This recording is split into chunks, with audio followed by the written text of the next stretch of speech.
So a lot of which Lori and I did not meet, but a lot of it piles on, so I'm going to kind of change it a little bit about that. So I'll be speaking today most about how to define your culture.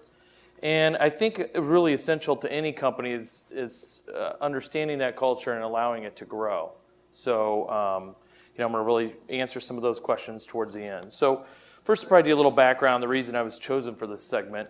I've grown from 1 to 14 employees. Sounds really awesome. I know there's some companies here much larger, but it was a great way to start my business. And one of the things that, ironically, Lori said, and I'm piling on a lot, is it comes with a lot of challenges. Karen there, when I said 350 salespeople, she went, ooh, So those challenges is culture, right? And I'm a huge fan of that. I think it's why Bill knows this. So I'd like to ask you guys a couple questions, right? How many of you are solo entrepreneurs? You have nobody that reports to you. You're just doing it on your own, okay? So then how many of you have employees would be the other half, I would assume, or just about. That's what I figured. Or volunteers. Super smart idea on that. But this will be important to you, yeah. Yeah, nonprofit. So let me ask this one. How many of you have a value statement that is written, not in your head? What Lori had said, like she knew what it was important, but how many actually have something written down to define their culture? So as I thought, you probably don't, and a lot of hands did not go up. So, here's some other ideas. If you have that value statement, even the short amount of people that have it, how often do you review it? Right, so think for a minute. I have this great value statement or trying to get my culture going in my business, but how many times do you even review that with your team? Okay. Are you with your team? And again, I'm going to lay a lot on what Lori said. Are you with them every second of the day? No, I'm not. They probably wouldn't want me to be every second of the day. So how are they supposed to act in a situation? What is the process and value statements for your culture when you want to get it done? So how are they going to know that if you're not there, right? And I think this is a huge thing about growing. I mean, I think it really is. And, if you're a solo person with 20 employees, do you think that a defined culture would be a service? I think so, once you kind of hopefully get to the end of this. And this is the big one that I use it for, which will become shocking at first, which is why I'm on that panel, but really, really made a huge difference in my business, is using with my customers and my outsourced team. So I just spoke beginning of the week into last week. It starts to get meldy, but I sit down with every customer and do a value statement review. Now, why? Why would I spend that much time, dollar per hour, all those things? Because I don't want team members, employees, or customers, or vendors, or outsourced partners that don't think like me. Now, I don't want them the same as me, because that's not the value that I'm going to get out of them, but I do want the same culture. And so think if you had brought on an outsourced partner and they were not thinking like you. Think of all the time and stress you would have had. Think of all the things you would have had to talk to them about. Whereas if you define that up front, you wouldn't be working with that person. So that saves you a lot of time and money. So, so one of those things is really about that. So what is business culture, right? So how do I get started? For my company, we had a vision. So I have a statement here, and I'm not going to, I was going to put it up, but it looks not so good on the screen, so more than willing to give you guys this. But it really talks about our mission. Why are we here? What are we here for? What are we doing? Don't get up every morning for no reason, right? Who we are. So in ours, it's integrity, execution, accountability, professionalism, communication, personal growth, and social responsibility. Those are things that are important. So when I'm talking to a vendor, and that's what, when I saw the hands, a lot of solo entrepreneurs, which is great, I do talk to our people that we're sourcing with about this because I don't want to waste my time. My time's too valuable. So doing a little upfront work saved me a lot of work in the end, right? And so kind of going what Lori said. As I bring on internal partner people, and I look at them as partners or associates, like I say, versus outsourced partners, they're all on my team. Doesn't matter. I just write a different check, take out some payroll. Whatever it is a little different, but we're still on the same team, right? So Will's one of our partners. Will and I talk very often, and it's important I know how Will conducts himself, so I don't have to worry about those things because he fits on the sheet.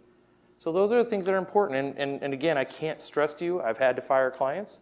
I go back to this. When we have questions about what our company is, we do this. When we meet once a month, each time, we're spending an hour on this. Wow, it seems like a lot, because they're talking on the phone to people I'm not going to be talking to.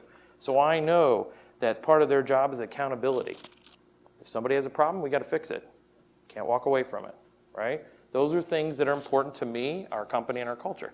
So even if you're a solo entrepreneur, these things are really important, okay? So I'm more than willing if you guys wanted a copy of that, or if you want to look at it, it's right up here. So,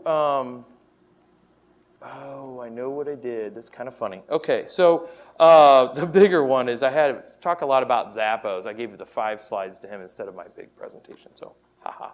But another example, are you guys anybody familiar with Zappos at all? Yeah?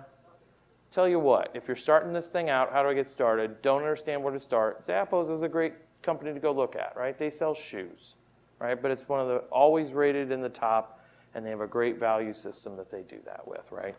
So, you know, it's the slide I would have up here from Zappos CEO would say that, you know, everything about his company is his culture. It's just shoes. I'm in the business of technology. Is it really, you know, that just happens to be what it is, but my culture is the defining thing. So hopefully that'll help you guys. So where do I get started? So, you know, you really got to define your guiding principles with vision and values. You got to understand what's important to you.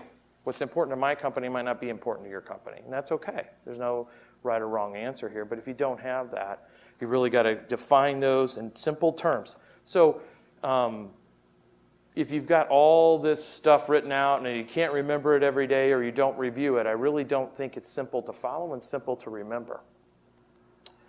So this is a big important one for us. Use guiding principles in everything you do.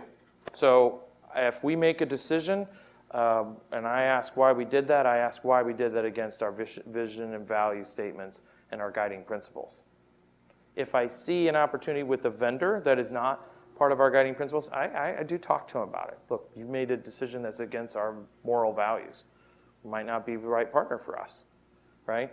In the long term, you'll benefit better, right? So I build principles into our people performance and management systems. Lori sort of did this, so I have an element that not only do we compensate on obviously doing your job, but also how you do it against the sheet. And it comes out in each of our reviews. So we're all on the same train going the same way. If you're not on my train, that's cool. You can get off the train, is my answer, right? And so that's hard to talk about, but as you grow, there are going to be some people that get on the bus that don't really want to be on your bus after you figure it out, right? But if I talk to that employee, team member, vendor, and I don't see it in their eyes, they're not really on board with this idea, it's probably not a good decision. That's a little bit easy to figure out over time, mostly because you can see them in their face and in their actual movements, how they're like, oh man, this doesn't matter to me. Kind of, Lori, really? Because it does matter to me.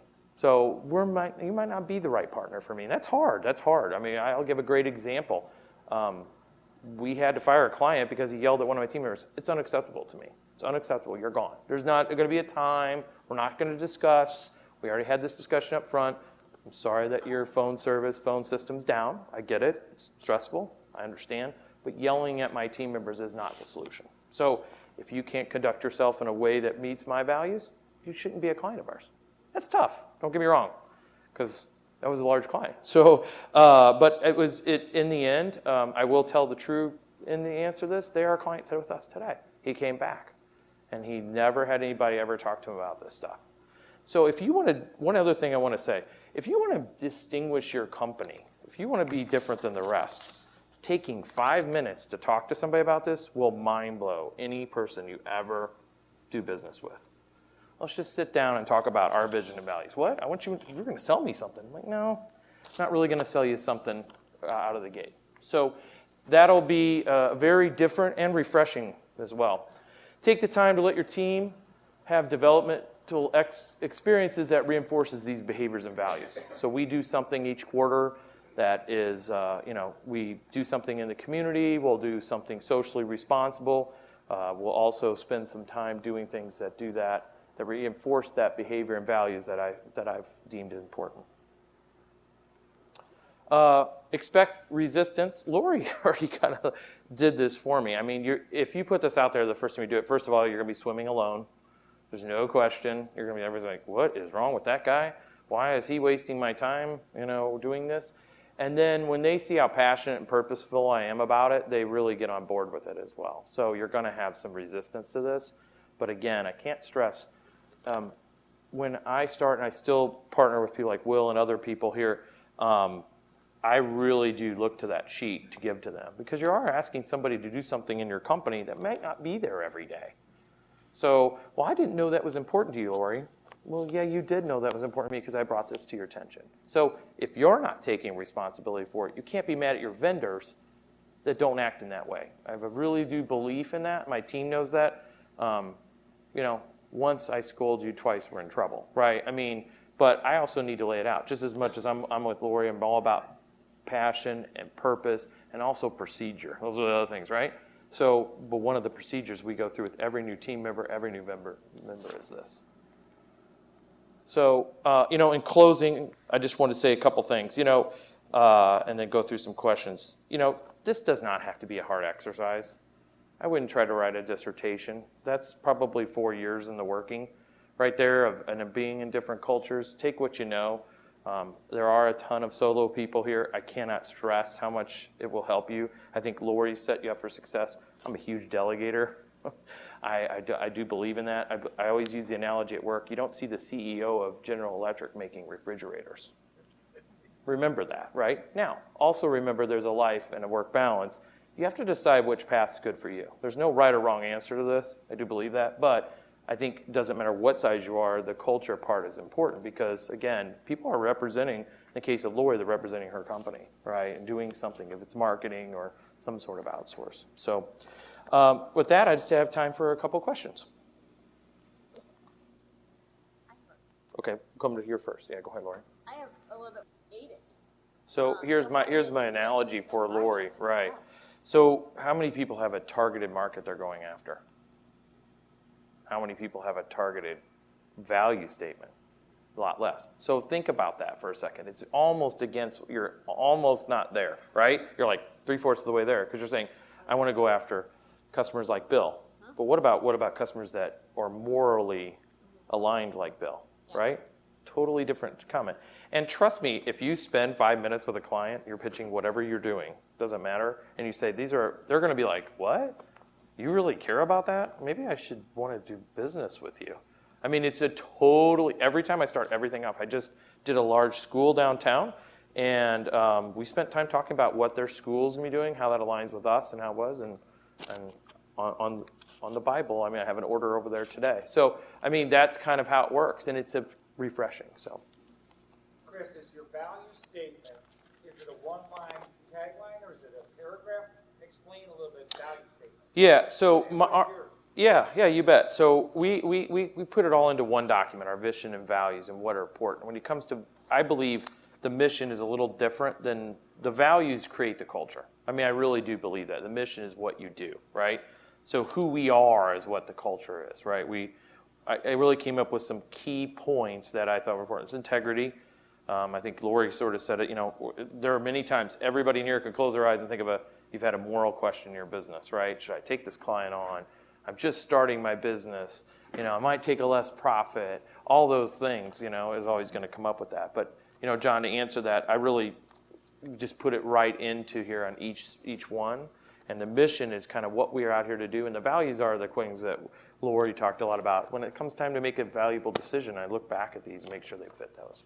Are they on your website? They are, yep. Under what section? About us. Okay. Yep. I went.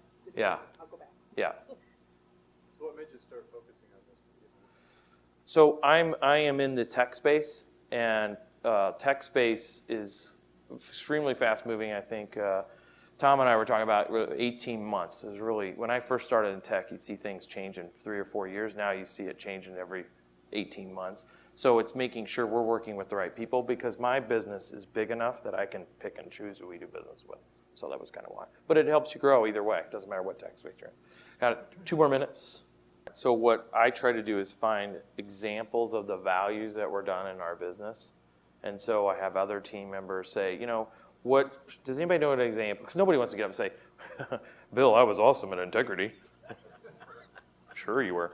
We try to show cross examples of that. And what I've found with the cross example idea, and I'll keep it short because I'm getting the hi-ho over here, but the reality is, here's my example. By talking about Bill's showing integrity, all of a sudden made Lori think about it, versus me getting up and saying, hey, Bill, have you done any integrity lately?